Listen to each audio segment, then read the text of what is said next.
Hello!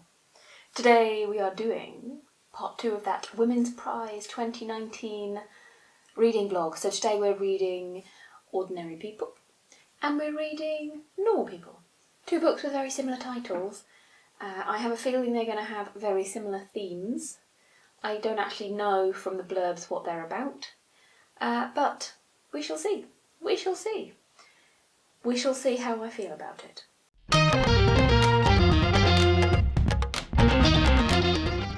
We're at the halfway point. Ordinary People by Diana Evans. This is actually really quickly over because I didn't get very far in and I've DNF'd it.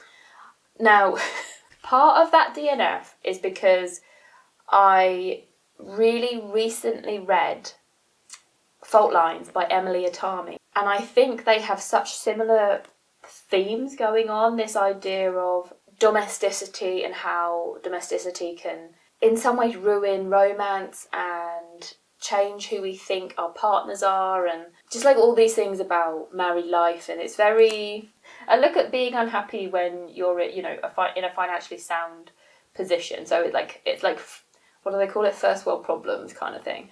And I started this and I didn't really get on with the writing. I think if I hadn't read Fault Lines I may have persevered, because I haven't read much that's like along this line before, but I did in August read Fault Lines, and that one was, I think, much better. Fault Lines follows a woman in Tokyo who has lived in America and therefore has experienced sort of a different culture and a different way of life, and that feeds into how she feels about her life in Tokyo. It's not a suggestion that she wants to go back to, Western culture, but it's just how that then affects how she sees life and how that differs from her peers who have grown up and stayed in Japan for their entire lives. So that's a really interesting cultural look.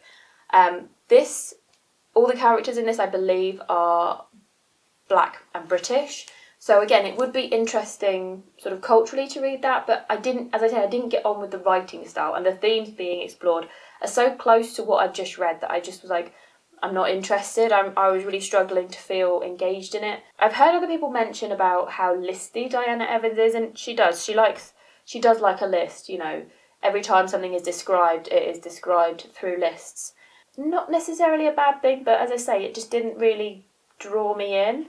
There is another interesting thing about this book, is that at the end, she has put like a music list so that you can go back and then listen to music whilst you're reading it, or after certain scenes where a song is mentioned, you can go and listen to it. But yeah, I'm sorry, I just really was not interested. So yeah, which is a shame, because I was kind of hoping I would prefer this to Normal People. I think just because this is so hyped, I was like, I want to like Ordinary People because I want to be different, not like other girls. We're going to go into this one, and from the blurb, this is not that same sort of domesticity. This is Normal People is a story of mutual fascination, friendship and love. It takes us from that first conversation to the years beyond in the company of 2 people who try to stay apart but find they can't. So I feel like this is going to have a different storyline, even though they seem so similar. I think it's going to have a different storyline. So fingers crossed for me that this is a bit more interesting.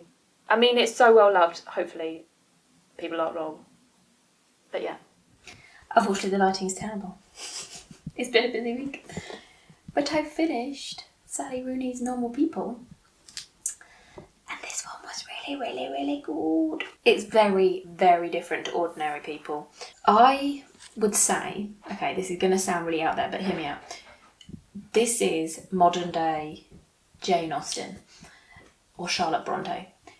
Simply because this is the sort of book that I could imagine in, say, 100 years' time, people will study to understand things about society and how people interacted with each other and social hierarchies.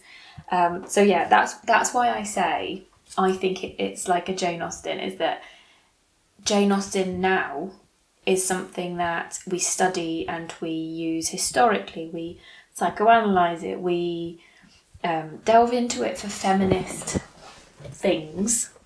And I think Sally Rooney at least this one, this is the only one I've ever read, this one would possibly be used the same way. Now, I mean, I have never studied Jane Austen as a, for English literature or whatever, but from what I understand, it was well received at the time it was written, as well as being something that we study now, because it was accessible and it spoke about things that people understood. I think Sally Rooney is popular now because people feel like they can connect to the story. Maybe not necessarily the very specific things that happen in it, because it is quite a dark storyline. It's like a dark thing that happens, or is happening. It's not really a plot, it's character analysis and relationship analysis. But in that first half, there were certainly bits that I could very much identify with about how these kids felt at school, how they felt interacting with each other. And now, something that I usually really hate is like miscommunication trope, but it is so well done in this. You can really understand why there's miscommunication, why these characters are not talking to each other. It is really, really well done and so relatable. Yes, it's dark. There are so many themes that you could look into. There are so many. This is one of those books that I just want to own. And I started writing down quotes in a notebook, because this is a library book. I started writing down quotes in a notebook, but I soon realised that I'd be writing forever. So I just stopped, because I was like, I just need to own this book so I can highlight it and annotate it and love my own copy. So that's been added to my personal wish list, because I thought that was really good. This one, so if you've seen my earlier videos on this one was included in the Booker Prize for this specific year. So it's 2019 for the Women's Prize, 2018 for the Booker Prize. So this one is like another one ticked off for when I read the Booker Prize for 2018. I really liked it. I mean, I think I would give it 4 or 4.5 rather than a full 5 stars, but I'm not sure. Maybe it's a 5. It was really good though. And I'm really surprised that in the Women's Prize, this was longlisted and Ordinary People was shortlisted. But again, is that just because I read Fault Lines and I thought that was so much better? But at the time that Ordinary People came out, that was good? I don't know. Anyway, that's my thoughts. Loved the Sally Rooney Normal People. DNF'd. Ordinary People. The next one I've got to read from this list is Milkman, which I'll do separately. I'm going to read the 2018 Booker Prize before that, and then I'll read Milkman by Anna Burns. Thanks!